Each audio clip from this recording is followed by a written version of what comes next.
자, 안녕하세요. 헌의민법 밴드 회원 여러분, 건강 잘 챙기시고 또 매일매일 올라오고 있는 두 문제씩 잘 풀고 계시죠?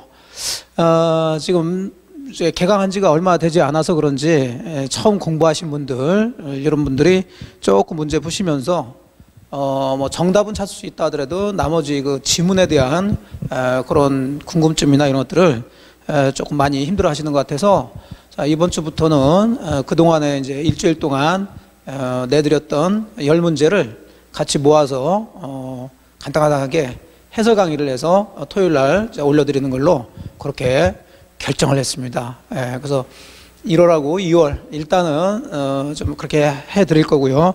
그래서 이제 모르겠어요. 3월 이후부터 또 이제 본격적으로 코로나가 좀 잠잠해지고 그러게 되면 오후 강의도 또 있고 그렇게 해서 좀 바쁠 수도 있는데, 일단은 할 수 있는 데까지 제가 이렇게 해서 같이 해설 강의를 올려드리도록 할게요. 다시 이제 일주일 동안 푸셨던 것을 강의 들으시면서 다시 복습하시고, 그 다음에 나왔던 지문들은 계속 말씀드리지만 80%, 75에서 80%가 계속 다시 나옵니다. 그러니까 그 나온 지문들을 잘 숙지를 하시면 크게 어렵지 않게 이렇게 어느 정도 실력까지 도달할 수가 있을 거예요. 그 같이 올려드렸던 PDF 파일을 뭐 다운받아서 이제 출력을 하시든 아니면 같이 그냥 보시면서 PPT로 해가지고 같이 하시든 그것은 이제 선택을 하셔서 공부하시면 되겠고, 그 다음에 아주 기초적인 개념 같은 것들은 이제 생략하고요. 각각의 지문들 어떤 식으로 문제를 푸셔야 되는지, 어떤 식으로 접근해야 되는지 그런 거 중심으로 해가지고 좀 해설을 해드리도록 할게요. 자, 1번 들어가 봅시다. 이제 월요일에 올려드렸던 건데, 반사회지사 법률행위에 해당돼서 무효로 되는 것을 모두 고른 것은 그랬죠. 자, 이제 항상 이 법률행위 앞쪽이 좀 어려운데 항상 말씀드린 것처럼 이렇게 그 체계를 잡으셔야 돼요. 이건 목적에서 사회적 타당성이 없는 거죠. 103조.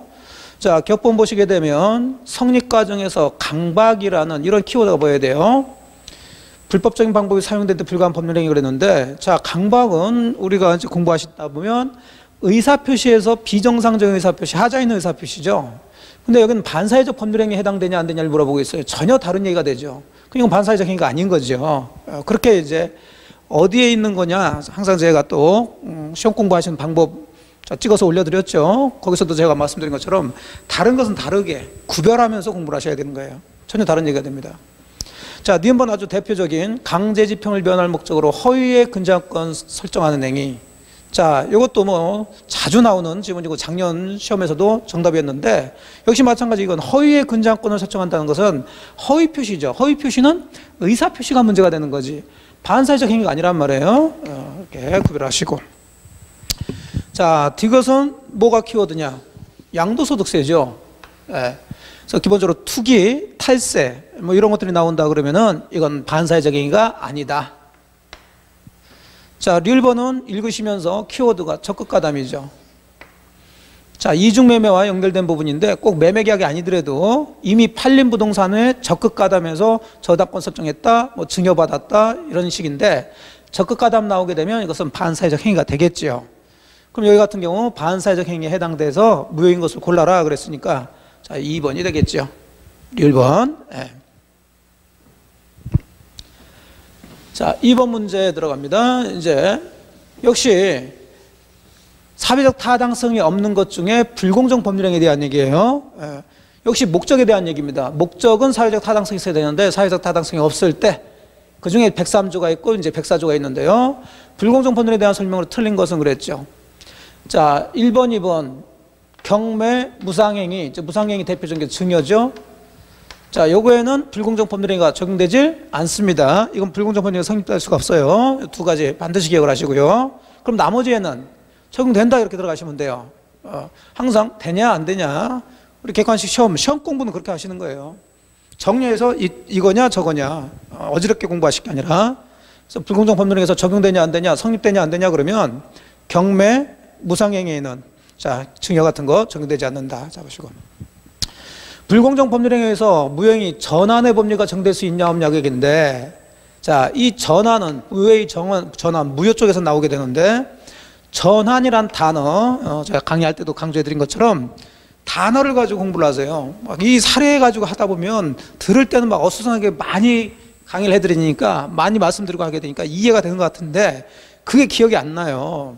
근데 우리는 딱딱 이렇게 해가지고 이제 문장으로 쓴 걸 가지고 풀어야 되니까, 자, 불공정 법률행위는 무효인데 전환이 될 수 있냐 없냐 그 문제죠. 그러면 불공정한 것을 전환은 바꾼다는 얘기죠. 공정하게 바꾸면 될 거 아니에요. 그러니까 가능합니다. 네, 맞아요. 그런데 이거하고 비교할게. 추인이라는 게 있어요. 불공정한 법률행위에서 무효가 된 것을 추인할 수 있냐 없냐 그 얘기인데, 추인이란 단어는 추후에, 그 행위한 후에 인정을 한다는 얘기인데, 지금 이 법률행위는 무효가 된 이유가 불공정해서 사회적 타당성이 없기 때문에 무효라는 얘기인데, 그 사회적 타당성이 없는 불공정한 법률행위를 불공정한 상태로 그대로 인정할 수는 없죠. 추인은 그대로 추후에 인정하겠다는 얘기니까. 그러니까 안 되는 거예요. 하지만 불공정한 것을 공정한 것으로 바꿔서 인정할 수는 있겠죠. 가격 같은 것들을 대금을 바꿔가지고 그 전환은 돼요. 그래서 이것도 아주 자주 나오는 지문이니까 불공정 법률에서 전환은 된다. 근데 이걸 막 외우려고 그러면 힘드니까 단어로 해서 불공정한 것을 공정한 것으로 바꾸면 되죠. 바꾼다? 전환. 근데 추인은 불공정한 걸 그대로 인정한다? 안 돼. 예. 됐겠죠? 자, 4번은 법률행위가 대리인에 의해서 행해진 경우에, 자, 궁박 상태에 있는지를 누굴 기준으로 판단하는가 그 문제인데, 나중에 이제 대리를 배우시면 아시겠지만 법률행위는 대리인이 하는 거예요. 그래서 이 법률행위와 관련된 것은 기본적으로 대리인을 기준으로 해서 판단하는 게 원칙입니다. 원칙이지만 우리 불공정 법률행위에서 궁박이 나오면 그건 대리인이 아니라 본인을 기준으로 해서 판단을 하셔야 돼요. 나머지 이제 경솔이나 무경험은 대리인 기준으로 판단하는 거예요. 근데 궁박은 이것만 본인 기준이다. 자, 이거 어떻게 정리하시라고 그랬냐면, 왜 그러느냐, 또 그런 식으로 공부하시는 분들 힘들어요. 물론 그런 이유 같은 것들을 자꾸 생각할 필요는 있지만, 이게 시험 공부는 그거에 너무 깊어지면은 힘들어집니다. 자, 그래서 강의 시간에도 궁박이니까 대리인이냐 본인이냐 이렇게 연결만 잘 시키라고 그랬고요.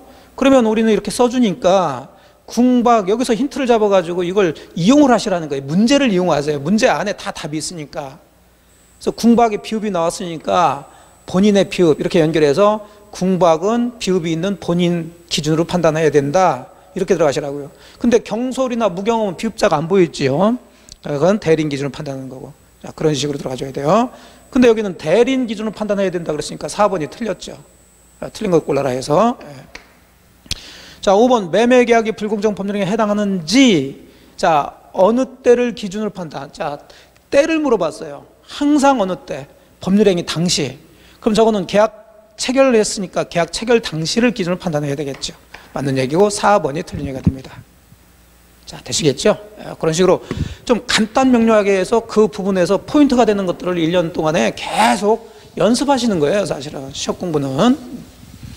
자, 3번 역시 불공정 법률행위 설명으로 틀린 것은, 자, 피해자는 궁박 상태에 있어야 되는데 궁박이라는 것은 정신적이든 심리적이든 상관이 없죠. 맞았고요. 자, 또 무경험이라는 것은 경험 부족이라는 얘기인데 어디에서의 경험 부족이냐, 제가 이제 강의할 때도 말씀드렸지만, 자, 거의 대부분 판례를 가지고 문제를 내는데 이 판례는 판사들이 판결문을 쓴 거예요. 판사들이 흔히 쓰는 단어들이 있더라는 거죠. 사회통념, 일반인, 또 뭐 객관적. 왜? 소송에서 제3자 입장에서 판단을 내줘야 되니까 일반인 입장에서 판단해줘야 된다는 거예요. 그래서 사회통념상 객관적으로 판단한다 이렇게 많이 얘기합니다. 근데 반대로 주관적이라든지 어느 특정 영역이라든지 이런 얘기 나오면은 이건 좀 틀릴 가능성이 많다고 그랬죠. 그러니까 이 무경험도 거래 일반에 대한 경험 부족을 말하는 거지 어느 특정 영역에서의 경험 부족을 말한다 그럼 틀린 얘기가 되는 거예요. 역시 이 지문도 맞았죠. 자, 3번은 또 나왔죠. 대리인에 의해서 법률행위 행정했다. 궁박 그랬어요. 비읍 보여주죠. 그럼 뒤에 누가 나와야 돼? 본인이죠. 이렇게 되면 왜 그런지 모른다 하더라도 그래, 그렇게 맞나 보다. 빨리 골라낼 수 있다는 거예요. 다 맞았어요. 자, 4번 또 나왔죠. 자, 어느 때를 기준으로 판단하냐 하면 항상 법률행위 당시 현저한 불균형 판단해야 되겠고. 자, 5번 급부와 반대급부 사이 현저한 불균형이 있어야 되는데, 자, 어떻게 판단하냐 그죠? 이건 어느 때를 기준으로 판단하냐, 어떻게 판단하냐 그건데, 당사자의 주관적 가치에 따라서 판단할 게 아니라 거래의 객관적 가치라고 그래야지. 객관적. 이게 맞죠? 거래상 객관적 가치, 이런 단어를 잘 쓴단 말이에요, 판사들이. 주관적 또는 어떤 특정, 이런 얘기보다도 거래 일반, 일반인, 그 다음에 객관적, 그 다음에 사회 통념, 이런 얘기를 많이 써요. 5번이 틀린 얘기가 되죠? 자, 이제 4번 보시면 진의하는 의사표시에 관한 설명으로 틀린 것은 그랬죠. 자, 이제 의사표시 파트로 들어왔죠. 자, 이렇게 공부하실 때 물론 문제는 막 섞어내지만 공부하실 때는 어디서 뭐가 문제가 되는지 정확하게 파악하시면서 공부하시라고요. 자, 아까까지만 하더라도 법률행위의 목적 파트 했어요. 목적에서 사회적 타당성이 없는 거. 자, 지금부터는 이제 비정상적인 의사표시 얘기죠. 그러니까 동네가 달라요. 이제는 똑같이 무효가 나온다 하더라도 앞서 나왔던 무효하고 지금 나오는 무효가 성격이 다르단 말이죠. 그러니까 처음 공부하실 때 이제 그런 것들을 잡지 못하고 막 내용들만 해서 무효다 뭐다만 하시게 되면 문제 푸실 때 많이들 헷갈려 하시더라고요. 자, 1번도 이제 진의를 물어봤어요. 자, 수업 시간에 진의란, 이것도 참 이해하기 어렵다는 얘기인데, 그럼 이것도 여기 단어에서 뽑아내서 진짜 의사표시란 얘기니까 진의라는 것은 뒤에 의사표시란 단어가 나와야 맞아. 그래서 특정한 내용의 의사표시를 하고자 하는 생각을 말하는 거. 그렇지, 이게 맞아요. 그런 거지. 표의자가 진정으로 마음속에서 바란다, 원한다, 이런 것을 얘기하는 것은 아니죠. 그래서 전체적으로 다 맞게 했어요. 그러니까 이제 이걸 잘라서 문제를 낼 수 있단 말이에요. 진이란 이걸 빼버리고 표의자가 진정으로 마음속에서 바라는 상을 말한다, 이건 틀린 얘기가 돼요. 그래서 항상 진이란 물어보면 진이 의 나왔으니까 의사표시 이거 찾자, 이 단어가 있는 문장이 옳은 얘기다. 자, 그렇게 들어가시면 되겠고. 2번은 상대방이 표의자의 진위 아님을 알았을 경우 그랬죠. 자, 진위 아닌 의사표시, 비진위 표시는 효과가 불일치한다 하더라도 원칙적으로 유효죠. 다만 상대방이 알았거나 알 수 있었다면, 둘 중에 하나라면 무효가 되는 거죠. 그럼 둘 중에 하나 알았을 경우 그랬으니까 여기는 취소가 아니라 무효 이렇게 나와야죠. 2번이 틀렸죠. 자, 3번 또 대리행위가 나왔다 그러면 기본적으로 누구 기준으로 판단하냐? 대리인 표준이라고요. 아까 불공정 법률행위에서 말씀하신 것처럼 다만 궁방만 본인이에요. 나머지는 다 법률행위하는 대리인을 기준으로 해서 판단해야 돼요. 하지만 궁박은 비읍 나왔으니까 대리인이 아니라 본인 잡으시고. 그래서 3번도 옳은 얘기고. 4번 진의하는 의사표시 효력이 없는 경우 그랬어요. 효력이 없다는 얘기는 무효죠. 그럼 여기서 나온 무효는 상대적이라고요. 그래서 선의 제3자에게는 대항하지 못하게 되죠. 하지만 앞쪽에 우리 반사회적 행위나 불공정 법률행위에서도 무효인데, 그 무효는 여기서 말하는 무효하고는 조금 달라요. 기본 내용은 같지만, 자, 그쪽은 절대적 무효라고 그래서 선의 제3자에게도 대항할 수가 있어요. 하지만 의사표시에서 나오는 무효 취소는 다 선의 제3자에게는 대항하지 못한다 그랬으니까 제3자가 선의라면 권리를 취득한다, 보호된다. 자, 이렇게 이해가 될 수 있겠죠. 자, 5번은 뭐 당연한 얘기고 통정의 표시는 구별이 되죠. 그래서 정답은 자 2번이 되겠죠. 5번 들어갑니다. 역시 또 비진위 표시에 관한 설명으로 틀린 것은, 자, 제가 이제 그 문제를 올리는 것도 그냥 올리지 않고 많이 생각합니다. 그래서 이제 이어지도록, 자, 오늘 만약에 비진위 표시, 뭐 통정의 표시 나왔다 그러면 다음 내일에 뭐 통정의 표시 차고, 그다음에 사기예감 이런 식으로 해서, 왜냐하면 딱딱 끊어지게 되면 이 사람의 뇌라는 게 다른 거 신경 쓰다 보면 까먹어요. 그래서 계속 연속해서 들어갈 수 있도록. 자, 이제 5번 들어가 보면 비진위 표시 또 나왔죠. 연결해서. 자, 1번이 이제 비진위 표시에 해당되냐 안 되냐 그 얘기인데, 여기서 포인트는 명의를 빌려준 거죠. 자, 명의대여는 명의대여 한 사람이 그 대여에서 계약한 거에 책임지겠다는 의사를 가지고 있는 거니까 이건 비진위 표시가 아니죠. 그러니까 1번이 정답이 되는 거예요. 자, 이번 비진위 표시에 대한 규정은 원칙으로 상대방이 있는 단독행위에도 적용이 됩니다. 자, 비정상적인 의사표시에 대한 법조문들은 개인과 개인 사이에 자, 기본적인 재산상의 법률 관계에 적용된다고 그랬어요. 그 재산상의 법률 행위에는 뭐 계약이 될 수도 있고 단독 행위가 될 수 있어요. 다만 가족법상 행위라든지 공법상 행위, 그 다음에 소송 행위 같은 것들에는 적용이 안 된다고 그랬죠. 네. 자, 특히 공법상 행위에서는 이제 공무원의 사직서 제출이 이제 비진 표시와 관련된 법인데, 그럼 나오는 얘기하겠고요.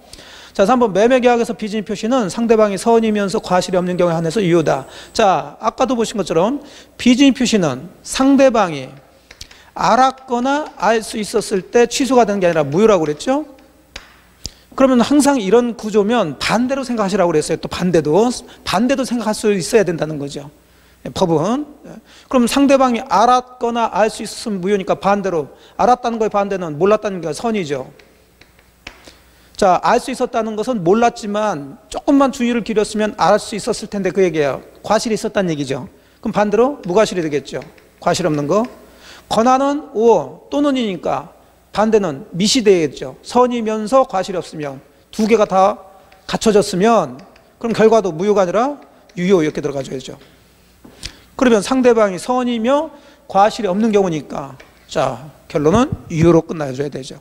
맞았어요. 1번이 이제 틀렸고요. 자, 4번은 이건 비진입 표시에 해당되냐 안 되냐. 자, 우리 시험이 비진입 표시다 이게 맞냐 틀리냐 그 문제예요. 그러면 앞에 보니까 사직 의사 없는 근로자가 사직서 제출했대요. 비진입 표시가 바로 의사 없이 뭐 한 거죠. 증여 의사 없이 증여 표시한 거. 그럼 사직 의사 없는 사람이 사직서 제출한 거. 전형적인 비진입 표시죠. 이런 거 읽을 게 아니란 말이에요. 키워드를 쫙 정확히 잡고 들어가시면 돼요. 자, 5번은 비진입 표시는 표시된 대로 효력이 발생하는 게 원칙, 유효가 원칙이라는 얘기죠. 다 맞았고 1번이 되죠. 자, 6번은 전형적인 우리 통정의 표시 사례죠. 갑은 강제집행 면하기 위해서 을과 통모해서 그 부동산을 매매 형식을 빌려 을명의로 소유권 이전 등을 마쳤고, 자, 그럼 통정의 표시했다는 거예요. 을은 그 사정을 모르는 병에게, 자, 사정을 모르는 이미 얘기가 났어요. 그럼 선이란 얘기고, 저당권을 설정해줬대요. 사실 을 거 아니죠. 예. 지금 짜고서 그냥 을명의로 등기만 해줬을 뿐이지 등기했다고 소유권 취득한 거 아니에요. 기본적으로 계약을 하고 등기를 해야죠. 그럼 계약도 유효가 되고 등기도 유효가 돼야 정상적으로 소유권 취득하는 거예요. 근데 을은 지가 소유자도 아니면서 병한테 자기 명의로 등기는 돼 있으니까 돈 빌리고 저당권 설정해줬다. 이건 진짜로 저당권 설정해 준 거예요. 그래서 돈을 빌렸다는 거죠. 차용했어. 틀린 것은, 자, 가볍게 갑이 자, 자기 부동산을 강제집행을 면하기 위해서 경매 들을 것 같으니까 을하고 통모해서 가장 자, 매매 형식을 빌려가지고 이렇게 등기를 해놨는데, 지금 을이 자기 명의로 등기가 돼 있으니까 병한테 자, 돈을 빌리고 뭐 설정했냐면 저당권 설정했다 이거죠. 이건 진짜로 돈 빌리고 저당권 설정한 거예요. 이 사람을 우리가 제3자라고 그런다고 그랬죠. 갑과 을이 기본적으로 가장매매 당사자고. 근데 지금 문제에서 병이 선이 제3자라고 그랬어요. 선이 모르는. 자, 지금 이 상태입니다. 1번 들어가 봅시다. 갑을 사이 매매 계약은 당연히 무효죠. 통정의 표시니까. 무효니까 당연히 갑은 을한테 돌려달라고 해야죠. 자, 돌려달라고 하는데 결국은 등기를 돌려달라고 해야죠. 원래는 말소 등기해야 되는데 나중에 이제 배우시면 아시겠지만은 말소 등기 대신에 이전 등기로 돌려달라고 해도 되는 거예요. 거기에 이제 진정명의 회복을 원인한 소유권 이전 등기라고 그러는데, 어쨌든 갑은 을한테 돌려달라. 자, 그러면 말소 등기나 이전 등기로 찾아가면 되죠. 맞았고. 3번 병이 과실로 가장매매 사실을 모르는 경우 그랬어요. 자, 병이 제3자인데 제3자가 보호되기 위해서는 선이기만 하면 되지 과실이냐 무과실이냐 이런 걸 따지지 않는다고 그랬어요. 그러니까 이런 걸 읽으시면서 생각하시면 안 돼. 과실이든 뭐든 병은 모른다 그러면은 당연히 저당권 보호돼서 그대로 저당권 등기는 말소시킬 수 없다는 거죠. 갑이. 맞았고. 자, 이제 4번 병이 저당권 실행으로 저당권 실행 경매 들어갔다는 거예요. 그러니까 을이 돈을 안 갚았으니까 병이 이제 경매 들어왔죠. 갑한테 손해가 발생했다는 것은 이제 이 부동산이 경락이 됐으니까 갑은 찾아갈 수가 없다는 거죠. 예. 원래는 찾아갈 수 있었죠. 이건 병한테 판 게 아니라 저당권만 설정했으니까 소유권 등기는 을한테 있으니까 아까처럼 이전 등기를 해서 찾아가는데 병의 저당권 등기까지 말소시키고 찾아가느냐, 그대로 달고 찾아가느냐, 이것만 문제가 됐었다고요. 근데 선이니까 이 저당권 등기는 말소가 안 된 상태에서 이렇게 이전 등기로 해서 갑이 찾아가는데, 그럼 저당권 등기는 살아있으니까 얘가 돈을 안 갚으면 병은 경매 들어가겠죠. 어차피 저당권 등기가 돼 있는 상태니까 누가 소유자는 상관없이 경매 들어가서 건물이 날아가 버렸으면 당연히 갑은 을한테 손해배상 청구해야죠. 그건 상식이지. 그런 갑 입장이 돼 보시면 여러분들이 울분에 쌓인단 말이에요. 이게 지금 잠시 등기만 맡겨놨는데 지가 그걸 가지고 돈 빌리고 저당권 등기를 하는 바람에 자기 부동산이 경매로 날아가 버렸으니. 예. 자, 그럼 똑같은 얘기로 5번 병의 저당권 실행은 제3자가 부동산을 매수한 경우 갑은 을한테 이제 손해배상도 손해배상이지만 부당이득금이 있으면은 반환 구할 수가 있어야죠. 얘는 지금 돈을 갚아야 되는데 돈을 안 갚아도 되는 그런 부당이득을 보고 있으니까 내놔라 할 수가 있다는 거죠. 근데 할 수 없다 그러니까 5번이 틀렸죠. 네. 자, 그래서 아주 전형적인 통정의 표시 사례 문제입니다. 자, 이제 7번 들어가면 이제 착오 문제가 나오죠. 통정의 표시는 뭐 작년에 나왔어요. 3년 연속 나왔기 때문에 사실 이제 그 목요일날 이제 금요일이죠. 목요일이죠. 통정의 표시 그다음에 착오 이렇게 내야 되는데 그냥 통정의 표시는 한 문제로 이제 정리했고 착오하고 사기 강박을 이제 정리를 계속 해보죠.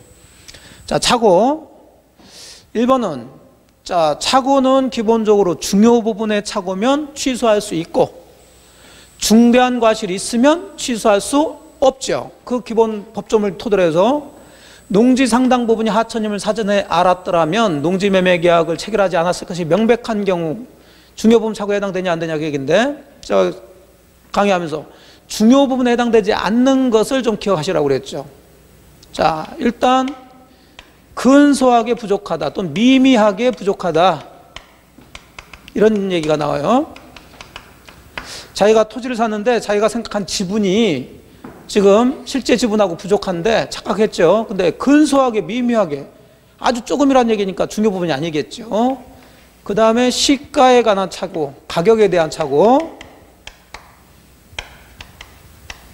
그 다음에 자, 아무리 착각했다 하더라도 착각한 사람이 경제적인 불이익이 없으면 이건 중요 부분이 아니라고 그래서 결국 취소할 수 없는 거죠.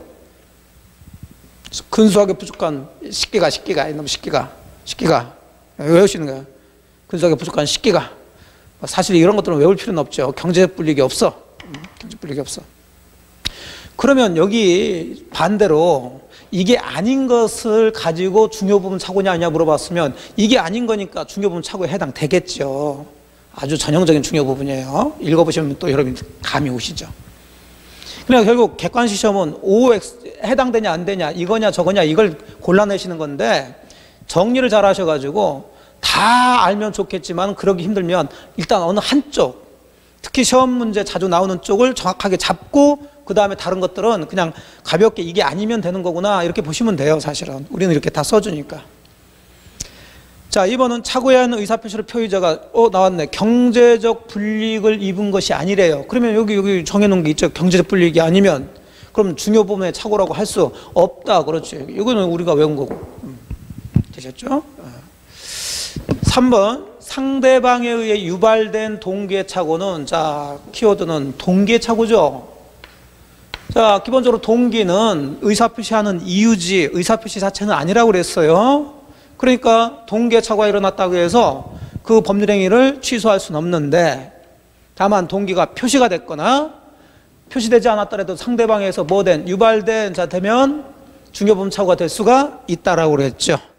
이제 동기는 의사표시에 포함이 된다는 거죠. 저렇게 되면 원칙은 동기는 의사표시가 아니니까 법률행위에 영향을 미치지 않는다. 원칙부터 잡고 들어가세요. 4번은 자, 중대한 과실이 있으면은 취소할 수 없다라고 그랬어요. 그 중대한 과실의 대표적인 게 이거죠. 공인중개사 통하지 않고 자기 스스로 토지 거래하는 사람이 그럼 당연히 스스로 대장 같은 걸 떼가지고 확인하고 거래를 해야 되는데 토지 대장들을 확인하지 않고 샀더라는 거죠. 자, 이 사람은 그냥 일반적으로 우리가 생각해 봅시다. 이 사람 토지 거래하는데 잘했어요? 아주 잘못했어요? 아주 잘못했죠. 이게 부동산 거래는 이게 한두 푼 들어가는 게 아닌데 지가 다 알아봐야지. 근데 이런 거 확인하지도 않고 사놓고 자기가 착각을 했겠다. 목적물의 동일성에 착오라는 것은 나 잘못 샀다 그 얘기예요. 그렇다 하더라도 중대한 과실이 있죠. 그러니까 결론은 취소할 수 없다로 나와야 되는 거죠. 이해되셨나요? 네, 그래요. 중대한 과실이 있기 때문에 취소할 수 없는 거예요. 자, 5번도 아주 단순하게 풀 수 있죠. 매수인의 중도금 미지급을 이유로 매도인이 적법하게 계약을 해지했어요. 그럼 매수인은 착오를 이유로 취소할 수 있냐 없냐는 문제인데, 자, 해지하고 취소는 같은 제도, 다른 제도. 다른 거 서로 연관짓지 말라고 그랬죠. 다른 것은 그럼 너 해지했어? 그럼 나도 취소할 수 있지 뭐. 예, 그래서 있다로 나와야 되는데 없다 그랬으니까 5번이 틀렸죠. 자, 그런 식으로 단순 명료하게 가서 답을 골라내셔야 되는 거예요.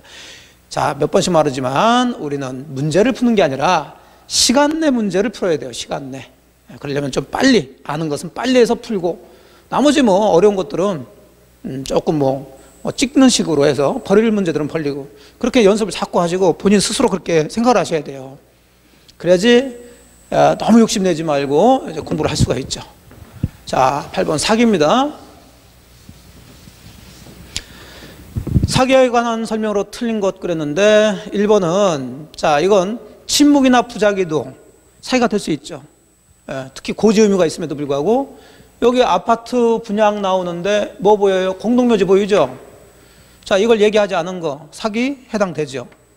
이런 키워드 나옵니다. 뻔한 판례니까.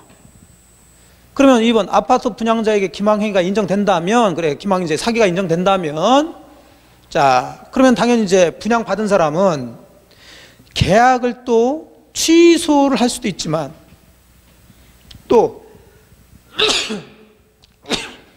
죄송합니다. 사기나 강박은 불법행위도 될 수 있다고 그랬죠. 그럼 불법행위로 손해배상 청구할 수도 있죠. 그러면 역시 취소와 불법행위라는 손해배상 청구는 다른 거니까 연관짓지 말라는 거예요. 연관짓지. 뭐 하면 뭐 못한다 이러면 안 돼. 뭐 하더라도 뭐 된다. A, B를 보아서 A 하더라도 A가 성립하든 말든 뭐든 상관없이 B는 뭐 할 수 있다. 항상 그런 구조로 되어 있어요. 그러니까 취소하거나 취소를 원하지 않을 경우 손해배상만을 청구할 수도 있죠. 자, 3번 분양회사가 상가를 분양하면서 그곳에 첨단 오락탄을 조성해서 수익 보장한다는 다소 과장된 광고를 하고 있죠. 자, 이런 것은 사회적으로 인정된다 안 된다? 있죠. 다소 과장된 광고라든지 허위의 광고, 다소. 의법성이 없다는 거죠. 기망에 해당되지 않는데 해당한다 그러니까 3번이 틀렸고, 4번은 제3자의 사기에 의해서 의사표시한 표의자는, 자, 사기를 하긴 했는데 거래 상대방이 아니라 제3자가 사기쳤어요. 그럼 사기당한 사람은, 자, 무조건 취소할 게 아니라 상대방을 고려하기 위해서 상대방이 그 사실을 알았거나 알 수 있었을 경우에 취소할 수 있는 거죠. 그럼 이것도 똑같이 상대방이 선이면서 과실이 없을 경우에는 취소할 수 없다. 이렇게 반대로도 자꾸 연습을 해보시라고요. 자, 그 제3자에 해당되냐 안 되냐에서 대표적인 게 대리인이죠. 대리인이 기망행위, 사기를 했을 때, 사기행위를 했을 때, 그러면 본인이 여기처럼 알았거나 알 수 있을 경우에 취소할 수 있냐 얘기인데, 항상 대리인하고 본인은 법적 지위는 같이 보죠. 그러니까 대리인이 사기친 것은 본인이 사기친 거나 마찬가지로 보니까 이건 결론은 무조건 취소할 수 있다로 나와줘야 되는 거예요. 그래서 본인이 선이 몰랐더라도 취소할 수 있다. 오케이, 맞았어요. 3번이 틀린 걸로 정답이 되겠죠.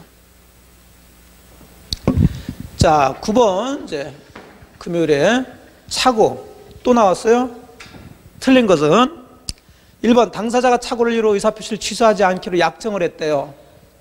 자, 착오에 대한 법조문 109조는 임의규정이죠. 그 당사자가 계약하면서 나중에 아무리 중요 부분에 착오가 있다 하더라도 취소하지 않기로 합시다 하고 약정했으면 그 약정대로 해야죠. 그래서 의사표시를 취소할 수 없다 해야죠.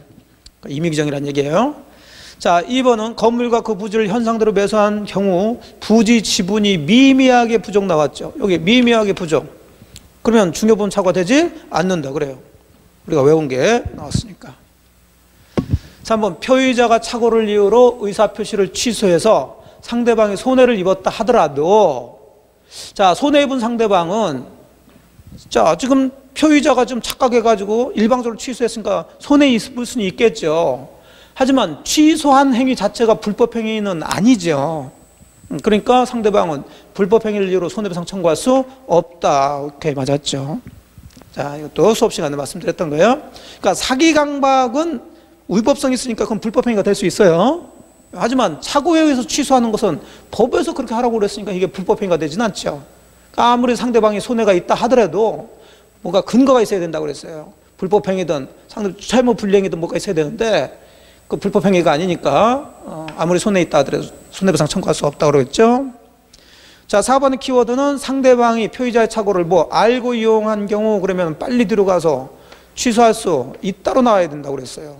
자, 알고 이용한 사람들을 보호할 필요는 없기 때문에 그래서 4번이 틀렸고요.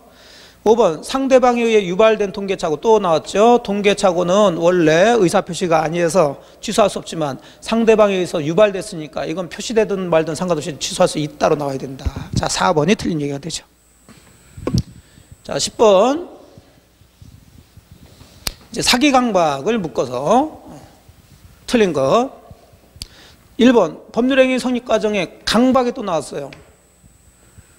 자, 반사회 질서 행위, 또 여기 나오죠. 강박은 지금 의사표시 문제가 되는 거지 반사회 질서 행위에 해당된다고 할 수는 없죠. 그러니까 첫 번째 1번 문제에서 보신 것처럼. 2번 대리인이 기망행위했다. 자, 대리인 기망이 나오면 어떻게 본다고요? 무조건 취소할 수 있다. 무조건 이거는. 근데 취소할 수 없다 그러니까 2번이 틀렸네. 자, 아주 전형적인 거예요. 그러니까 이런 걸 자꾸 보시면서 이제 처음 공부하시면 이제 이게 생소하니까 머릿속에 잘 안 떠오르요. 나온 거 또 나오고 또 나오고 하니까 그 문장에서 포인트만 이 부분만 잡아도 65점 정도는 그대로 맞춰요. 그 연습하시는 거예요. 그리고 이제 새로운 판례라든지 이런 것도 보시면 되죠. 2번입니다. 자, 3번은 강박 나오면서 완전 박탈이 나왔죠. 그럼 결론이 뭐라고요? 무효. 원래 강박에 의한 것은 취소해야 되는데 강박의 정도가 아주 심해서 의사결정 자유를 완전 박탈했으면 취소할 게 아니라 무효다. 4번은 뭐가 보여야 돼? 교환계약 나와요. 기망행위다 아니다? 아니다. 계약은 서로 이익을 취하기 위해서 하는 거니까 키워드를 빨리빨리 잡아야 된다는. 자, 5번 제3자의 사기로 계약을 체결한 경우 피해자는 그 계약을 취소하지 않고 제3자에게 또 불법행위, 그렇죠, 또 취소나 불법행위 책임이나 다른 제도니까 서로 연관시키면 안 된다고요. 취소를 하고 뭘 하든 취소하지 않고 불법행위 책임을 할 수 있죠. 그래서 항상 A하고 B 있다 그러면 A, B는 전혀 상관이 없으니까 A 뭘 했든 B는 할 수 있다 이렇게 나오는 거예요. 해제했다 하더라도 취소할 수 있다. 뭐 할 수 있다. 하자담보 책임이 성립되든 말든 착오로 취소할 수 있다. 자, 이런 식이에요. 제가 올려드렸던 민법 시험 공부하는 방법 있죠? 그걸 다시 한번 쭉 살펴보시면 제가 몇 가지, 5가지를 말씀드렸는데 그런 부분에 나와 있습니다. 그 다음에 또 그런 구조를 자꾸 머릿속에서 이제 습관처럼 잡아두시면 문제 풀 때 그런 게 이제 보인단 말이죠. 자, 이렇게 해서 다 맞았고요. 2번이 정답이 되겠죠. 대리인이 기망 또는 강박했으면 무조건 취소할 수 있다로 나와야 돼요. 자, 이렇게 해서 이번 주에 올려드렸던 10문제를 한번 쭉 다시 살펴보셨네요. 그래도 조금 모르신 분들은 기본서나 이런 걸 찾아보시면서 보시고, 또 저한테 강의를 듣지 않으신 분들은 강의 들으신 분들의 강의를 다시 한번 확인하시면서 모르는 지문들은 반드시 자기 걸로 만드셔야 됩니다. 자, 이렇게 해서 이제 해설 강의를 마치겠고요. 자, 즐거운 휴일 보내시기 바랍니다. 고생 많으셨어요. 네.